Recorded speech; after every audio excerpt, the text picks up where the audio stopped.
Ekspresi pawang hujan di Mandalika, NTB. Pawang hujan kearifan lokal.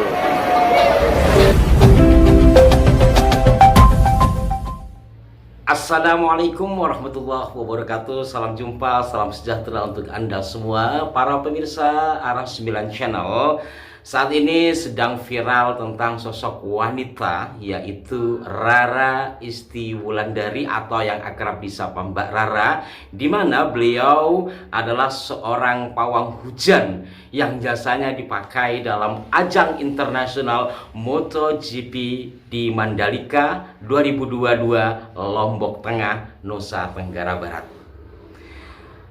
Dari sejumlah informasi yang saya baca, termasuk dari laman resmi MotoGP, banyak yang memuji aksi dari Mbak Rara ini. Namun sayangnya tidak sedikit juga warganet yang menghujatnya. Bahkan ada yang mengatakan apa yang dilakukan oleh Mbak Rara ini syirik. Jadi beliau dianggap musyrik. Kemudian juga ada yang mengatakan bahwa ini adalah tindak kebodohan. Di zaman modern seperti ini sudah ada TMC. Ya, zaman modern ada istilah yang disebut TMC, teknologi modifikasi cuaca. Yang dari sini bisa menjadikan hujan atau tidak hujan, umpamanya seperti itu, kurang lebih kan seperti itu.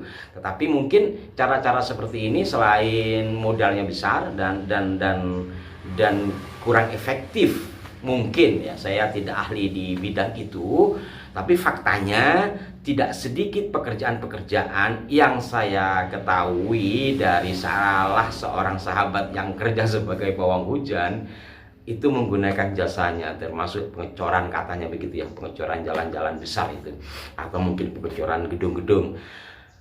Kenapa nggak menggunakan TMC?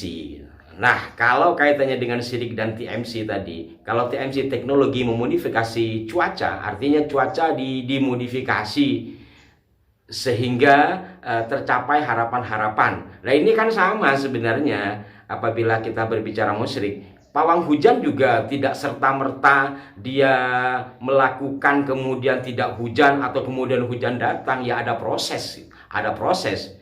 Ya, ada juga yang menggunakan doa-doa yang saya ketahui, ada menggunakan mantra-mantra lokal, berikut juga perangkatnya dengan membakar kemenyan dan segala macamnya. Intinya adalah bahwa itu sebuah cara.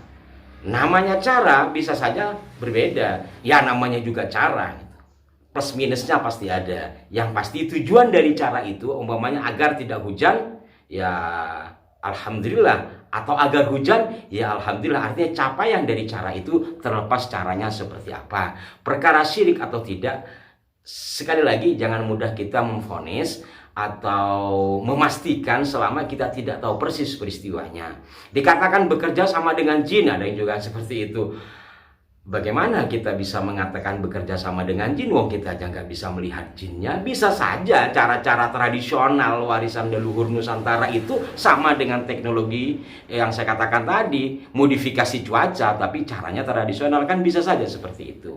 Dan yang menarik bagi saya bahwa ini adalah kearifan lokal yang terang-terangan disorot.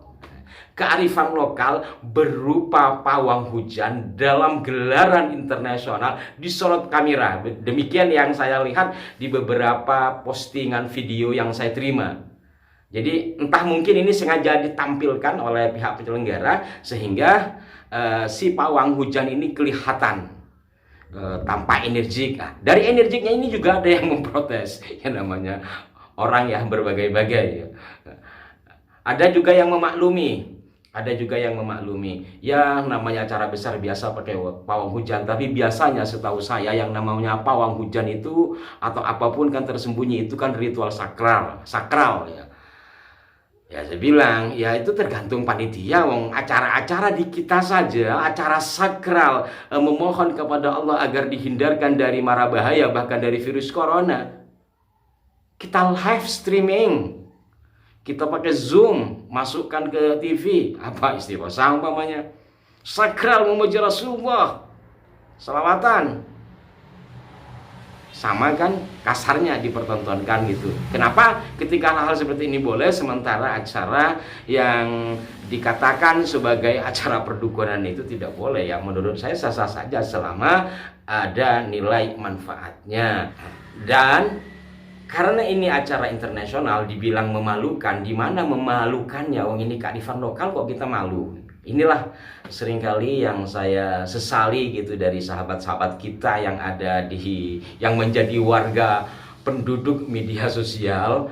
Seringkali ketika menggunakan kearifan lokal ini kita dituduh musyrik, gunung dan sebagainya. Seperti kemarin umpamanya ketika logo halal berbentuk gunungan lalu dikatakan lebih kepada estetika, menyenangkan orang Jawa, lalu dikatakan Jawanisasi, bahkan dikatakan itu salah tulisannya. Nah, kalau dikatakan Jawanisasi, sementara tulisannya sendiri adalah Arab, kata halal itu apakah itu Arabisasi? Kemudian khatnya, bentuk tulisannya kufi, apakah kita kufinisasi? Kan tidak. Saya pikir janganlah mengeneralisasi seperti itu. Kenapa hal-hal yang sifatnya berakar dari budaya bangsa kita sendiri, entah suku mana, itu mudah sekali di antara kita ini menghakimi, bahkan memvonis salah, memalukan. Padahal itu adalah bagian dari kebanggaan milik kita semua. Bisa saja dari panitia memang itu yang ingin diperlihatkan ke mata internasional. Saya ada kisah sedikit tentang kearifan lokal yang berkaitan dengan kesaktian. Saya kebetulan punya teman seorang jenderal ya, saya tidak perlu sebut namanya. Ketika beliau kuliah di Amerika, dia bertemu dengan seorang mahasiswa berasal dari Belanda. Ketika kenalan dia tanya, "Anda benar Indonesia?" "Iya." Ketika dengar kata Indonesia, si mahasiswa Belanda ini teringat kisah kakeknya. Ketika terjadi perang di Indonesia, kakek dia terlibat dalam peperangan tersebut. Kita diagresi Belanda pertama atau kedua atau mungkin sebelumnya. Apa yang dia sampaikan? Orang Indonesia hebat, orang Indonesia sakti, kurang lebih seperti itu. Kata kakek saya, tentara Belanda masih ngokang, di antara kepala mereka sudah ada yang kena. Kena apa? Nggak tahu, tahu-tahu mati. Sehingga dikatakan bahwa orang-orang Indonesia itu hebat. Artinya lebih cepat dari tembakan. Saya juga punya teman yang ini bukan jenderal ya.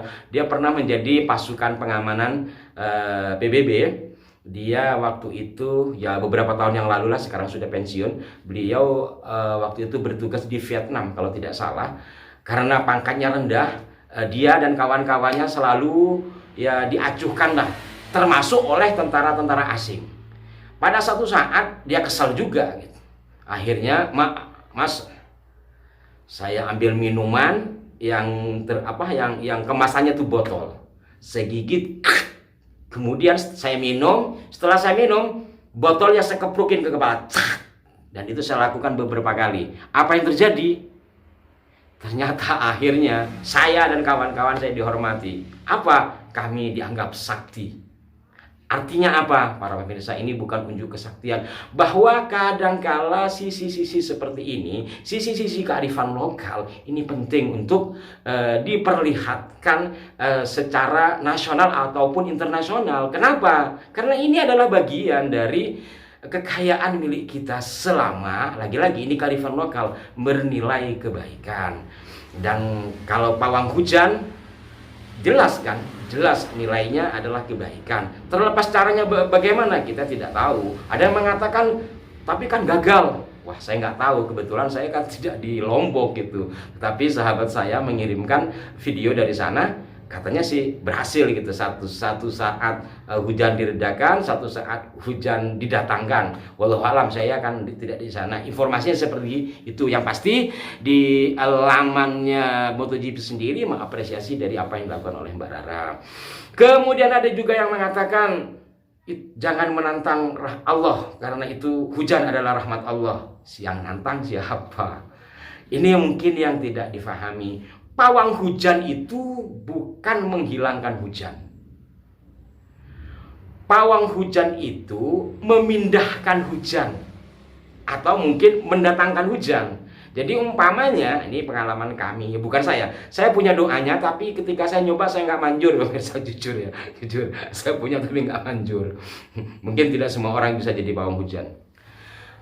Sebagai ilustrasi, saya ada tambahan cerita. Ketika kami ada acara yang melibatkan orang banyak dan itu di luar arena, yang otomatis apabila hujan ya kacau gitu. Maka saya minta tolong kawan saya yang ahli. Ternyata acara itu di daerah Jakarta Selatan yang dekat ke Tangerang, sekitaran Ciledug lah. Ketika itu masih gerimis, saya tanya, kok gerimis Pak? Bingung Gus. Ya masalahnya saya mau pindahin ke Bogor, Bogor tempat hujan, ke Jakarta Utara hujan, ke sini hujan, hujan sedang merata, mau dipindahin kemana? Kata beliau, oh ternyata satu, pawang hujan itu bukan menolak hujan, tetapi memindahkan hujan. Dan ada cara yang seperti kawan ini, dipindahkan ke daerah mana. Sehingga ketika di kanan kirinya hujan, susah untuk memindahkan sehingga tidak berhasil. Dan ini juga sejalan dengan kawan saya, seorang event organizer yang mengundang band internasional yang menggelar acara di sebuah tempat di Jakarta Utara. Dia menggunakan pawang hujan.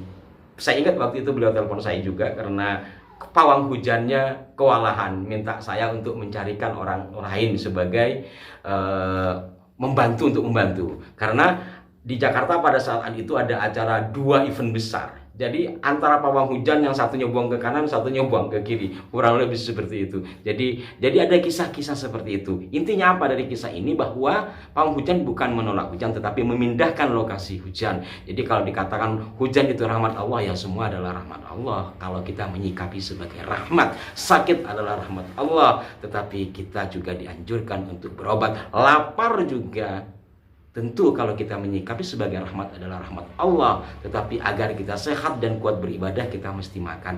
Barangkali seperti itu dalam upaya-upaya agar sebuah acara menjadi sukses. Kembali pada acara yang di Lombok, menurut saya melihat dari sisi positifnya saja. Kalau toh ternyata pawang hujannya nggak mampu, nggak mempan, katanya ada yang mengatakan seperti itu hal lain. Sebab apapun adalah sebuah cara, bisa mempan, bisa tidak mempan. Seperti kita dalam pandemi ini, kurang apa para profesor dokter, tapi faktanya sampai hari ini ya masih ada. Jadi kenapa? Karena semua tetap ada di bawah kuasa Allah. Marilah kita saling menghormati dan hargai apa yang dimiliki oleh bangsa ini.